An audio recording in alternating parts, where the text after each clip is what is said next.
د اسدالله خالد تازه خبرو د هیواد دښمنان په ځانګړي ډول پاکستان ورخطا کړ.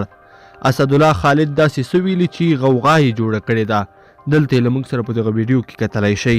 درنو لیدونکو السلام علیکم، وخت مو بخیر. اسدالله خالد وایي د افغانستان یو موټی خاوره هم چاته نه پرېږدو. د ملي دفاع سرپرست وزیر اسدالله خالد لغمان ولایت ته د خپل سفر پر مهال هلته د امنیتي وضعیت د ارزونې په غونډه کې ویلي. ولسونو ته ډاډ ورکوو چې هیڅ چاته هم د افغانستان د یو لویشت خاورې د نیولو اجازه نه ورکوو. د اسدالله خالد په وینا د ژوند تر وروستیو شیبو له دې پاکې او سپېڅلې خاورې څخه په کلکه دفاع کوو. په ورته مهال اسدالله خالد د ډیورند شهید دحلیم لغمانی کورنۍ سره هم وکتل او وویل چې هغه د افغانستان لپاره قرباني ورکړې او کله به یې هم له یاده ونه باسي.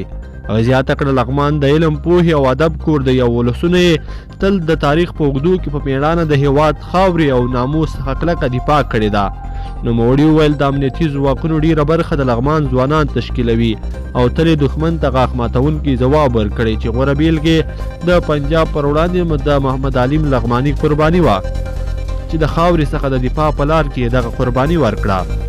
خالد وویل په لغمان ولایت کې د لومړي پلې لیوا لپاره یې نوی قوبتدار ټاکلی چې خپله دنده به پیل کړي. په دې غونډه کې د لغمان ولایت مسؤلینو هم خبرې وکړې او هغوی وویل د امنیت په ټینګښت کې له امنیتي او دفاعي ځواکونو سره اوږه په اوږه درېږي.